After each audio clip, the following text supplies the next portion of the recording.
morning, Oregon, which is what I would love to say, like always. But it's time for a reality check on my side.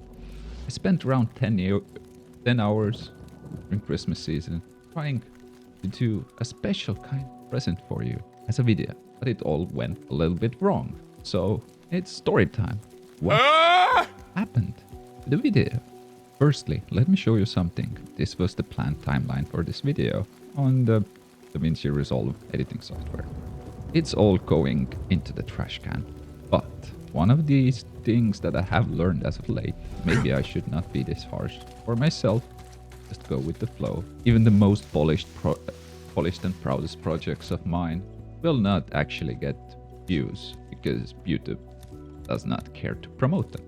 For example, this video here with me sharing my Last of Us experience for the first 30 minutes or so of the speedrunning side. Well, as you can see, YouTube is not promoting this video because most people just quit the video before even watching it. Let's say it like that. If you view at this graph here, it's just honestly a little bit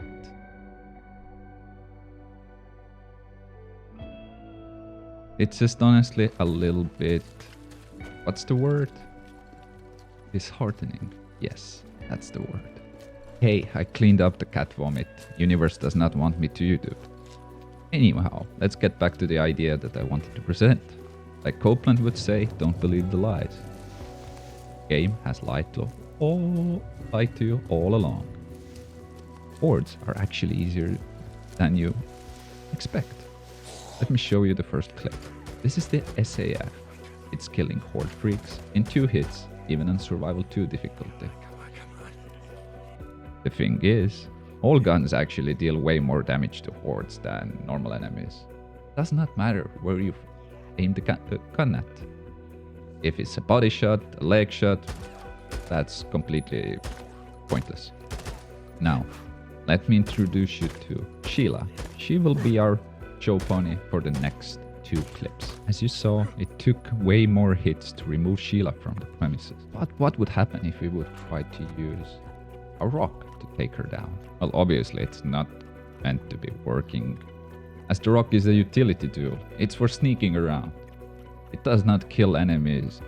Well, it does kill enemies if you're patient enough. After tossing rock at Sheila on the survival difficulty for 4 minutes straight, she finally gives up. Now, what would happen if we would use the same logic on a horde freak? 2 plus 2 equals 4, right?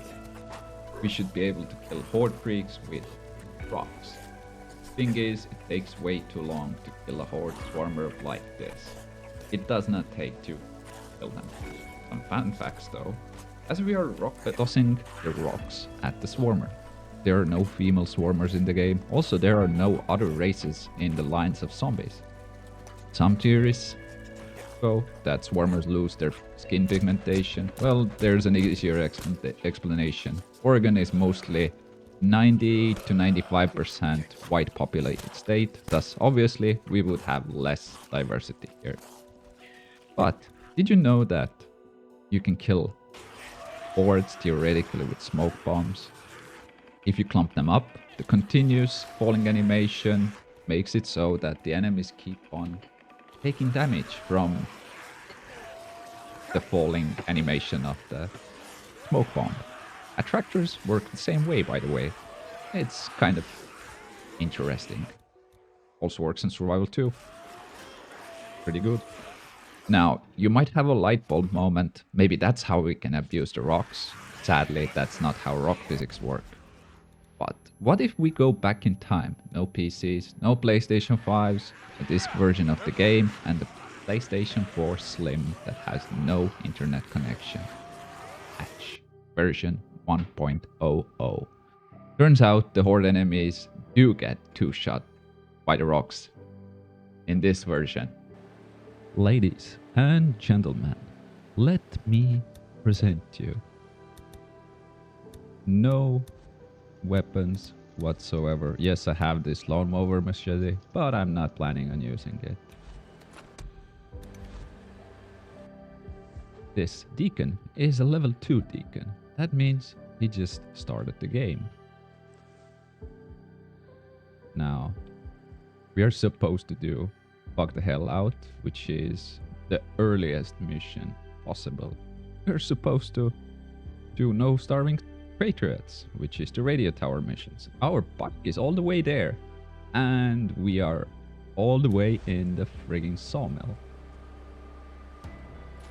Let's take on the Horde. Well, I tried. I really tried. I spent like 4 hours trying different cheese spots to kill the Sawmill Horde with only rocks.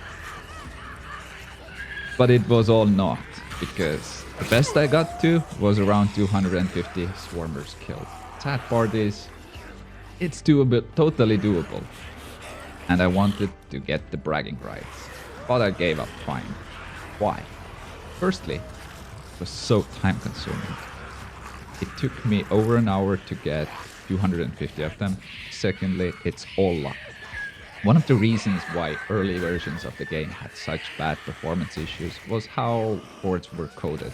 This code is still there in the game, and modders have been playing around with it. Essentially, most cheese spots do not really work good on the first versions of the game because the horde freaks can climb on each other and sometimes get propelled into places where they're not supposed to be, thus